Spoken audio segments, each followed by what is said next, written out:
ادھار کا عذاب اور نقد کی لجت، ادھار کی سزا اور نقد کی لالچ۔ درشی ایک پرانی مسجد کا آنگن، شام کا وقت، ہلکی ہلکی روشنی پھیلی ہوئی ہے۔ ایک بزرگ امام صاحب ایک کھمبے سے ٹکے بیٹھے ہیں۔ ان کے پاس ایک 20 سال کا نوجوان چہرے پر الجھن اور بے چینی لیے چپ چاپ بیٹھا ہے۔ امام صاحب سفید داڑھی والے، نرم لہجے اور سلیقے دار شخصیت کے مالک، نوجوان آدھونک کپڑوں میں من میں سنگھرش اور پشیمانی لیے ہوئے۔ امام صاحب، مجھے کچھ سمجھ نہیں آتا، میرا دل بار بار گناہوں کی طرف کھنچ جاتا ہے۔ میں جانتا ہوں کہ یہ غلط ہے، پھر بھی خود کو روک نہیں پاتا۔ آخر کیوں؟ بیٹا، تم نے بہت بڑا سوال کیا ہے، اور یہی وہ سوال ہے جسے اگر انسان سچے دل سے خود سے پوچھ لے تو بہت کچھ بدل سکتا ہے۔ نوجوان: تو کیا میرا دل کمزور ہے بس اس لیے؟ نہیں بیٹا، بات صرف کمزوری کی نہیں ہے۔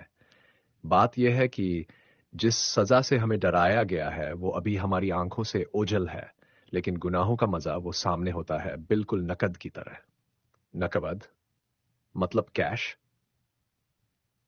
انسان کی فطرت ہوتی ہے کہ وہ نقد کو ادھار پر ترجیح دیتا ہے۔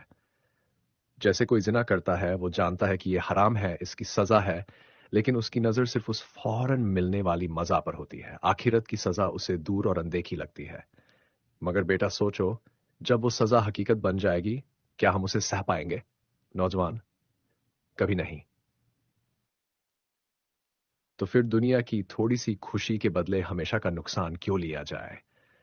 جیسے کسی کو دل کی بیماری ہو اور ڈاکٹر کہہ دے تیلیے کھانا مت کھاؤ ورنہ بیماری بڑھ جائے گی، تو انسان اپنے من پسند کھانے کو چھوڑ دیتا ہے صرف ڈاکٹر کے کہنے پر۔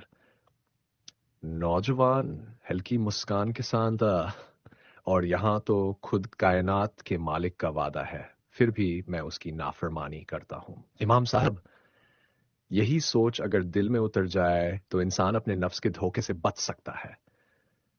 آؤ نیت کرو کہ آج کی ہر اس بات کو ٹھکراؤ گے جو رب کو ناراض کرے۔